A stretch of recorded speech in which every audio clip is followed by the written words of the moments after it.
Hello नमस्कार, मैं हूं नीरज कुमार। आप देख रहे हैं मोबाइल न्यूज़ 24। 17 लाख दर्शकों का फेवरेट न्यूज चैनल बिहार विधानसभा चुनाव पर चर्चा करने के लिए आज औरंगाबाद में है और औरंगाबाद के पूर्व सांसद सुशील कुमार सिंह जी से आज हम जानेंगे कि औरंगाबाद की स्थिति किस तरह से बदल रही है, क्योंकि औरंगाबाद में पीछे विधानसभा चुनाव जब हुआ था तो यहाँ की सभी 6 सीटें महागठबंधन के खाते में चली गई थी। आखिर क्या वजह था और अब किन परिस्थितियों में यहाँ बदलाव हुआ है, क्योंकि 3-4 महीने बाद एक बार फिर से विधानसभा का चुनाव होना है और बीजेपी महागठबंधन को कैसे टक्कर देगी, एनडीए द्वारा क्या क्या रणनीति है, इस पर चर्चा करेंगे। सुशील बाबू, बहुत बहुत स्वागत है आपका। जी धन्यवाद।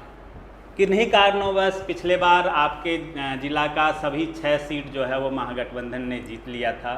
अब तैयारी हालांकि बहुत ज़ोर शोर से चल रही है आप लोगों की। तावरे साहब भी आए हुए हैं, कल आप लोगों की मीटिंग भी है। क्या लग रहा है, विरोध के बावजूद पूरे बिहार में जो स्थिति बनती है उसके बावजूद औरंगाबाद क्यों पिछड़ जाता है और इस बार किस तरह से आप लोग जीत हासिल करने वाले हैं?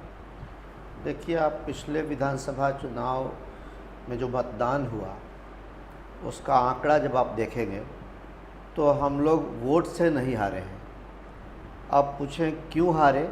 हम वोट के बिखराव से हारे।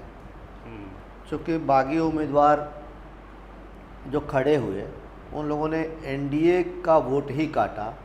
एनडीए के वोट में जो डिवीज़न हुआ यही हार का बड़ा और एकमात्र कारण बना, क्योंकि आप पूरे 6 विधानसभा के आरजेडी के या दूसरे जो कांग्रेस के यहाँ रहे महागठबंधन के उम्मीदवार लोग, उनका आप वोट देखेंगे और हम ही लोग के उम्मीदवारों का जो रिबेल हो गए उनका आप देखेंगे तो देखेंगे कि हर जगह हम लोगों का वोट ज़्यादा है एक एक विधानसभा में। तो हम वोट से नहीं हारे, वोट हमारा ज़्यादा था लेकिन हमारा वोट बिखर गया, हमारा वोट 2-3 भाग में बट गया, उनका इंटैक्ट रहा, जिसके चलते वो जीत गए। इस बार ये कमी हम लोग दूर करेंगे। इसकी कवायद, इसकी एक्सरसाइज अभी से शुरू हो गई है, क्योंकि जब आदमी गिरता है, ठेस लगता है तो सीखता है और अपनी पुरानी कमियों से सीखे तो फिर आगे उसके विफल होने की, फेल होने की संभावना कम रहती है। तो पिछली बार हम लोग क्यों हारे, हम लोगों ने मंथन किया, इस पर गहन विचार विमर्श हुआ। तो इस बार हम लोगों की ये कोशिश है कि जो परिस्थिति 2020 में बनी थी वो परिस्थिति ना बने, इस बार उसमें सुधार हो, जो कमी थी वो दूर किया जाए और इस बार हम एकजुट होकर पूरी ताकत से चुनाव लड़ेंगे।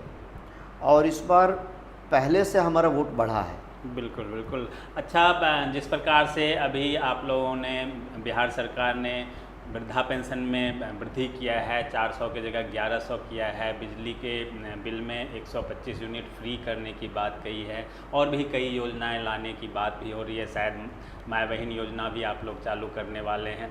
तो विरोधी दल का जितना भी महागठबंधन का एजेंडा था, वो जो 4-5 महीने से घूम रहे थे अपना मैनिफेस्टो लेके 5 चीज़ की, हम माय बहन योजना देंगे, वृद्धा पेंशन देंगे, बिजली 200 यूनिट करेंगे, गैस सिलेंडर करेंगे, तो लगभग सारे मुद्दे आप लोग ख़त्म करना चाहते हैं या लोग 2500 लेना पसंद करेंगे या 1100 लेना पसंद करेंगे?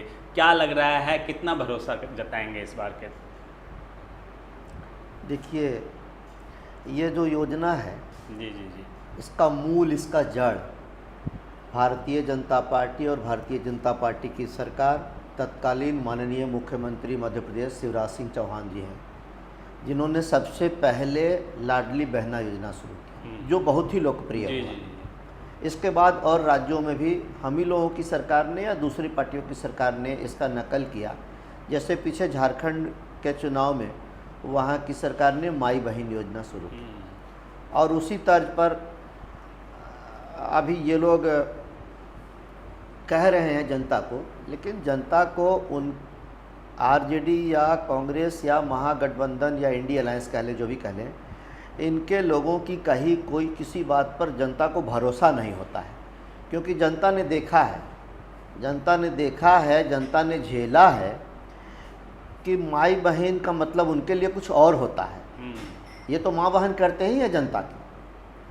हम जनता की सेवा करते हैं, हम उनको मदद करते हैं, और ये इसलिए इन्होंने नाम भी अच्छा चुना है, माई बहन योजना, इसलिए कि वो आरजेडी के लोग माँ बहन करते रहे बिहार के लोगों की और बिहार के खासकर महिलाओं की।